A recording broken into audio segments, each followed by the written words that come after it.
பிஜேபிக்கு வீழ்ச்சிக்கான முதல் படி. பிஜேபி ஆட்சி இனி இந்தியாவில் இல்லை.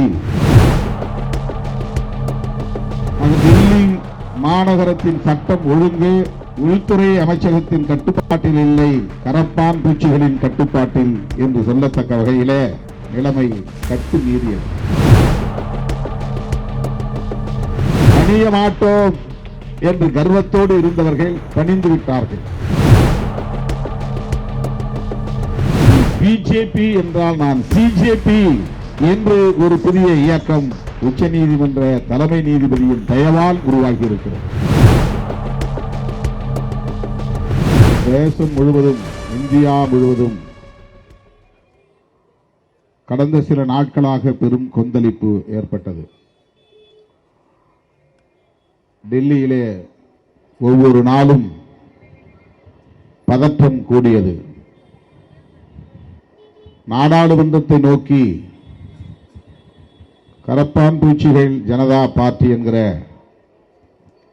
கட்சியை சார்ந்தவர்களும் கட்சி சார்பற்ற மாணவர்களும் இளைஞர்களும் தன்னார்வ தொண்டர்களும் என பல்லாயிரக்கணக்கிலே அணிவகுத்து செல்லும் நிலை, அதனை ஒட்டி தடியடி வன்முறை என்று புதுதில்லியே இரத்தக்களரியானது. ஜூலை 20ஆம் நாள் ஜூன் மாதமே உண்ணாநிலை அறப்போராட்டம் ஜந்தர் மந்தரில் தொடங்க பெற்றது. விஞ்ஞானியும் சமூக ஆர்வலருமான ஜோனம் வாங்சு என்பவர் அந்த போராட்டத்தை ஆதரிக்கும் வகையில் அவரும் உண்ணாநிலை அறப்போராட்டத்தில் ஈடுபட்டு மயக்க நிலைக்கு போன பிறகு மருத்துவமனையில் அனுமதிக்கப்பட்டு அங்கேயும் போராட்டத்தை தொடர்ந்து நீடித்த நிலையில் அரசு தரப்பில் அவரோடு பேச்சுவார்த்தை நடத்தி அவருடைய போராட்டம் கைவிடப்பெற்றது. ஆக அரசுக்கும் போராட்டக்காரர்களுக்கும் இடையில் ஒரு நல்லிணக்கமான சூழல் உருவானது என்றாலும் கூட டெல்லியோடு இந்த போராட்டம் நின்றுவிடவில்லை. இந்தியா முழுவதும் ஆங்காங்கே மும்பையிலும் சென்னையிலும் கல்கத்தாவிலும் ஹைதராபாத்திலும் என்று பல்லாயிரம் மக்கள் பங்கேற்கும் போராட்டமாக அது பரிணமித்தது. இந்த நிலையில் விடுதலை சிறுத்தைகள் கட்சியின் சார்பில் நானும் தோழர் ரவிக்குமார் அவர்களும் ஜந்தர் மந்தருக்கு சென்று போராடி கொண்டிருந்த மாணவர்களையும் கரப்பான்பூச்சி கட்சியை சார்ந்தவர்களையும் சந்தித்தோம், ஆறுதல் சொன்னோம். அதனை அடுத்து கடந்த 23ஆம் தேதி என்று கருதுகிறேன், தமிழ்நாடு முழுவதும் 234 தொகுதிகளிலும் இந்த சிஜேபி கட்சியை சார்ந்தவர்கள் முன்வைத்திருக்கிற கோரிக்கைகளை ஆதரிக்கிற வகையிலும் ஒட்டுமொத்தமாக நீட் தேர்வை முற்றாக ரத்து செய்ய வேண்டும் என்று வலியுறுத்தக்கூடிய வகையிலும் விடுதலை சிறுத்தைகள் கட்சியின் சார்பில் ஆர்ப்பாட்டங்கள் நடைபெறும் என்று அறிவித்தோம்.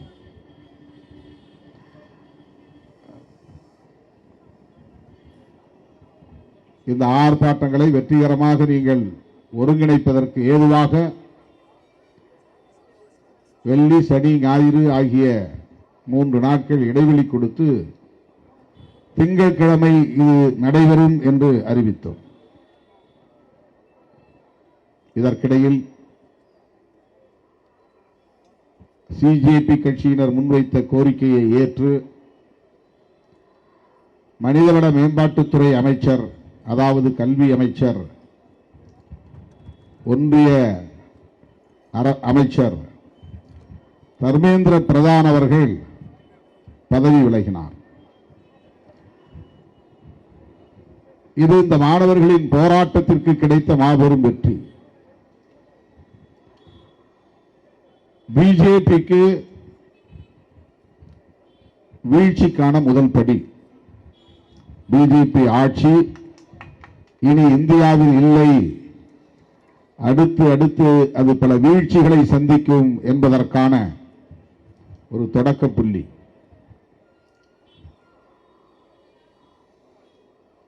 இவர்கள் கோரிக்கை வைத்து நாம் உடனே அதனை ஏற்றுக்கொள்வதா என்கிற இருமாப்பு ஆட்சியாளர்களிடம் இருந்தது.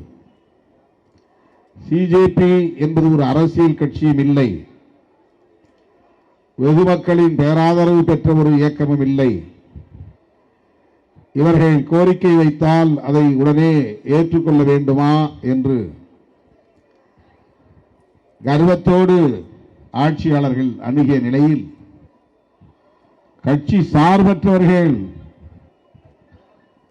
மெல்ல மெல்ல ஆயிரம் பல ஆயிரங்களாயின, பல ஆயிரங்கள் லட்சம் என அதிகரிக்க தொடங்கியது. அது டெல்லி மாநகரத்தின் சட்டம் ஒழுங்கு உள்துறை அமைச்சகத்தின் கட்டுப்பாட்டில் இல்லை, கரப்பான் பூச்சிகளின் கட்டுப்பாட்டில் என்று சொல்லத்தக்க வகையிலே நிலைமை கட்டுமீறியது. காங்கிரஸ் உள்ளிட்ட எதிர்க்கட்சிகள் தொடக்கத்தில் சற்று தயக்கம் காட்டினாலும் பிறகு மாணவர்களின் பின்னால் அல்லது கரப்பான் பூச்சிகளின் பின்னால் செல்ல வேண்டும் என்கிற நெருக்கடிக்கு ஆளாயின. ஒவ்வொரு அரசியல் கட்சியும் தம்முடைய செயல் திட்டங்களை கைவிட்டுவிட்டு சிஜேபி கட்சியினர் முன்வைத்த கோரிக்கைகளுக்கு ஆதரவாக பேச வேண்டிய இக்கட்டுக்கு ஆளானார்கள், அந்த நெருக்கடிக்கு உள்ளானார்கள். அதுதான் உண்மை.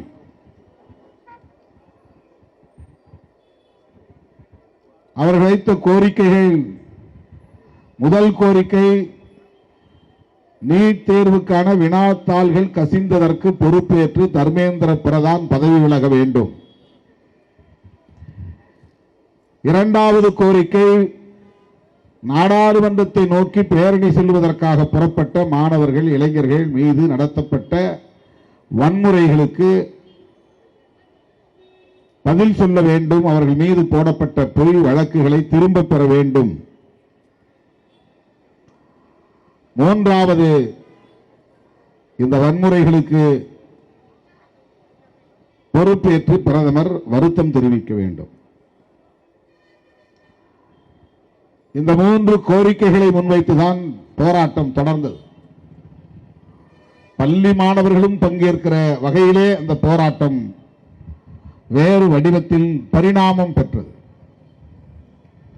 இனி எவராலும் கட்டுப்படுத்த முடியாது என்கிற நிலையை நோக்கி அது நகர்ந்தது. புதுதில்லியில் பாராளுமன்றத்தை மையமாக வைத்து 5 அல்லது 10 கிலோமீட்டர் ஆரத்தில், அதாவது ரேடியஸ் என்பார்கள், அந்த சுற்றளவில் இன்டர்நெட் எதுவுமே வேலை செய்யாமல் முடக்கிவிட்டார்கள். வாட்ஸ்அப் வேலை செய்யாது, எந்த சமூக ஊடக தளங்களும் வேலை செய்யாது, முடக்கி போட்டார்கள். டெல்லிக்கு வரவும் டெல்லியிலிருந்து வெளியேறவும் மிக இலகுவான வசதியை கொண்ட மெட்ரோ ரயிலை நிறுத்தினார்கள். மெட்ரோ ரயில் பயணம் முடக்கப்பட்டது. உள்ளே ரயில் மூலம் ஒரு நாளைக்கு லட்சக்கணக்கானோர் வருகிறார்கள், மெட்ரோ மூலமாக லட்சக்கணக்கானோர் வெளியேறுகிறார்கள். ஆக மெட்ரோ ரயிலை பயன்படுத்தி பல்லாயிரக்கணக்கான மாணவர்களும் இளைஞர்களும் புதுதில்லிக்கு வந்து குவிந்து கொண்டே இருக்கிறார்கள் என்பதனால் மெட்ரோ ரயில் பயணத்தை ரத்து செய்தார்கள். அதன் பிறகு துணை ராணுவ வீரர்களை மேலும் மேலும் கொண்டு வந்து குவித்துக் கொண்டே இருந்தார்கள். என்ன நடக்கப் போகிறதோ என்கிற ஒரு பதற்றம் நமக்குள்ளே தொற்றிக் கொண்டது. எங்கு பார்த்தாலும் மக்கள் திரள், எந்த பேருந்து நிறுத்தத்தை பார்த்தாலும் ஆயிரக்கணக்கில் நிற்கிறார்கள். மெட்ரோ சர்வீஸ் இல்லை, இருந்தால் அதில் பல பேர், பாதிக்கும் மேற்பட்டவர்கள் ஏறி பயணமாகி விடுவார்கள்.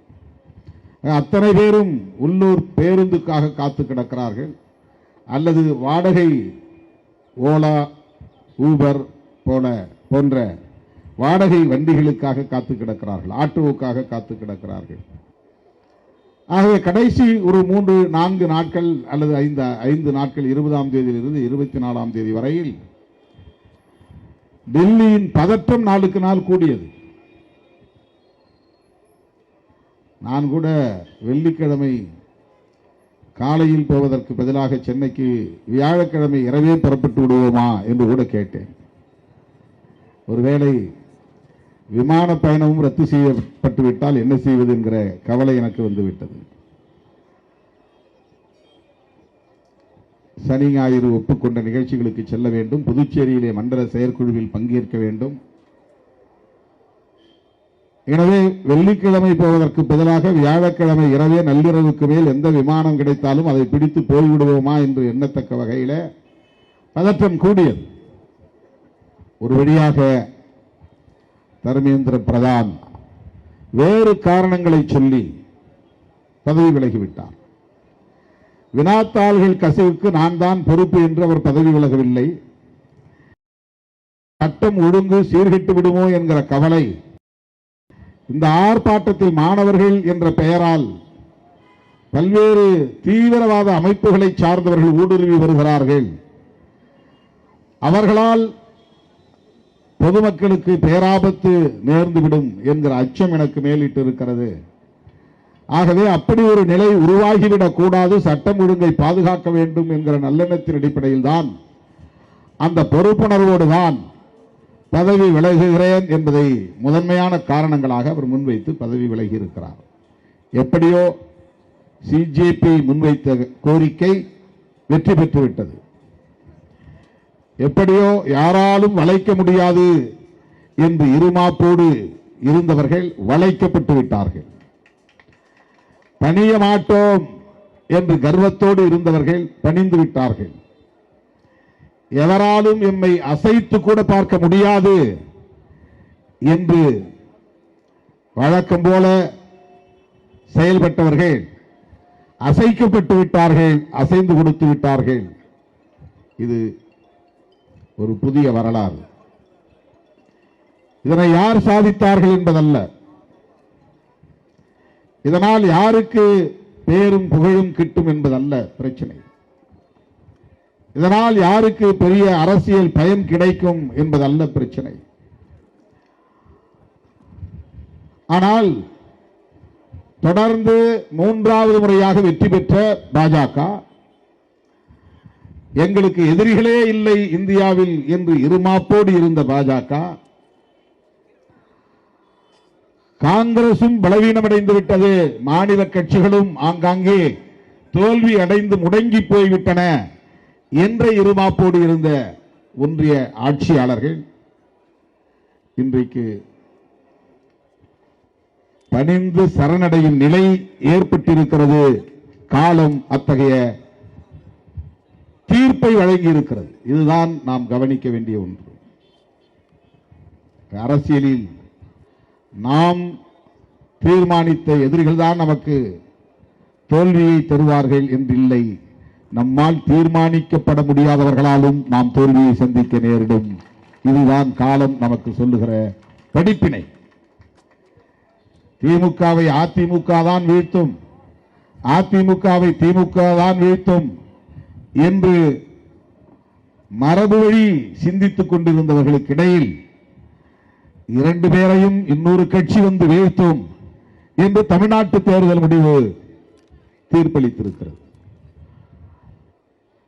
அப்படித்தான் பாஜகவை காங்கிரஸால் தான் பலவீனப்படுத்த முடியும், அந்த காங்கிரஸ் பாஜகவை பலவீனப்படுத்தக்கூடிய அளவுக்கு வலிமை பெற்றிருக்கவில்லை என்கிற இருமாப்போடு இருந்த பாஜகவினருக்கு நீ பிஜேபி என்றால் நான் சிஜேபி என்று ஒரு புதிய இயக்கம் உச்சநீதிமன்ற தலைமை நீதிபதியின் தயவால் உருவாகி இருக்கிறது. அவர் வேலையில்லாத இளைஞர்களையும் சமூக ஊடகவியலில் ஆர்வம் காட்டுகிற இளைஞர்களையும் இவர்கள் தருகிற தொல்லை தாங்க முடியவில்லை, இவர்கள் எல்லாம் கரப்பான் பூச்சிகளை போன்றவர்கள் என்று சொல்ல போய், ஆமாம் நாங்கள் கரப்பான் பூச்சிகள் தான், கரப்பான் பூச்சிகள் ஒன்று சேர்ந்தால் பாராளுமன்ற கட்டிடத்தையே புரட்டி போட முடியும் என்பதை இன்றைக்கு உறுதிப்படுத்தி காட்டியிருக்கிறார்கள். தோழர்களே, இதிலிருந்து நாம் உணர்ந்து கொள்ள வேண்டியது, மக்கள் எல்லோரையும் விட வலிமை மிக்கவர்கள். அவர்கள் எந்த வடிவத்திலும் அவதாரம் எடுக்க வல்லமை பெற்றவர்கள் என்பதை புரிந்து கொள்ள வேண்டும். காங்கிரஸ் மூலமாகத்தான் வந்து தண்டனை வழங்குவார்கள் என்று இல்லை, சிஜேபி மூலமாகவும் பிஜேபிக்கு தண்டனை வழங்க முடியும் என்பதை மக்கள் இன்றைக்கு உறுதிப்படுத்தி காட்டியிருக்கிறார்கள். இது ஒவ்வொரு அரசியல் கட்சிக்கும் பொது வாழ்க்கையில் இருக்கிற ஒவ்வொருவருக்கும் ஒரு படிப்பினை.